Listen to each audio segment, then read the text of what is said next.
ఇప్పుడు కేవలం 7999K up to 10 kgs వరకు బరువు తగ్గి అధిక బరువు నుంచి వచ్చే ప్రధాన సమస్యలను దూరం చేసుకోండి. యష్ మూవీలో హీరోకు మాత్రమే ఎలివేషన్ దక్కుతుందా? హీరోయిన్స్ నామ్కే వాస్తేనా? మొన్న గ్లిమ్స్, ఇప్పుడు టీజర్లో భామలు మచ్చుకు కూడా కనిపించలేదా?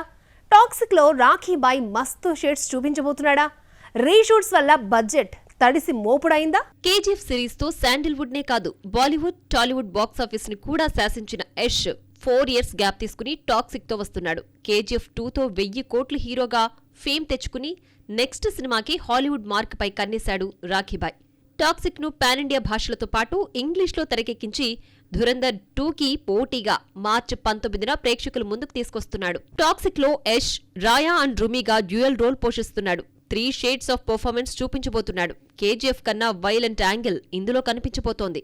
కానీ హీరోకి ఎలివేషన్ ఇచ్చుకోవడానికి లేడీ డైరెక్టర్ గీతూ మోహన్ దాస్ సినిమాను తెరకెక్కించినట్లు కనిపిస్తోంది. ఇటీవల రిలీజ్ అయి కాంట్రవర్సీ తెచ్చుకున్న గ్లిమ్స్ లో హీరోయిన్స్ ను హైడ్ చేసిన టీం తాజాగా వదిలిన టీజర్లో ఒక్క ఫ్రేమ్ లో కూడా హీరోయిన్స్ ని రివీల్ చేయలేదు. పేరుకు నయనతార, తారా సుతారియా, కియారా అద్వానీ, రుక్మిణి వసంత్, హ్యూమా ఖురేషీ లాంటి స్టార్ బ్యూటీలున్నారు. కానీ పూర్తిగా వీరిని హైడ్ చేసింది మూవీ టీం.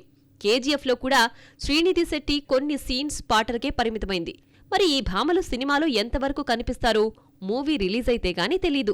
2023లో షూటింగ్ స్టార్ట్ అయిన తర్వాత టాక్సిక్ ను కొన్ని వివాదాలు వెంటాడాయి. షూటింగ్ కోసం పర్మిషన్ లేకుండా చెట్లను నరికేశారంటూ కర్ణాటక గవర్నమెంట్ సీరియస్ అయిన దగ్గర నుంచి రీసెంట్ గా రిలీజ్ అయిన గ్లిమ్స్ వరకు కాంట్రవర్సీలు చుట్టుకున్నాయి. ఇక షూటింగ్ చివరి దశకొచ్చేసరికి Geethu Mohan Das making and taking style కు వంకలు పెట్టాడట యష్. స్క్రిప్ట్ రీరైట్ చేసి కొన్ని సీన్స్ రీషూట్ చేశాడని టాక్. రీషూట్ కోసం మొత్తం 25 కోట్లు ఖర్చయిందన్నది లేటెస్ట్ బజ్. ఈ పీరియాడిక్ గ్యాంగ్స్టర్ డ్రామా కోసం కేవీఎన్ సంస్థకు అనుకున్న దానికన్నా బడ్జెట్ ఎక్కువైందని సమాచారం. సినిమాపై గట్టి నమ్మకముంచి భారీగా ఖర్చు పెట్టుండొచ్చు. కానీ సినిమా రిజల్ట్ తేడా కొడితే మైదాపిండి ఖర్చులు కూడా రావన్న విషయం యష్కు ప్రత్యేకంగా చెప్పనక్కర్లేదు.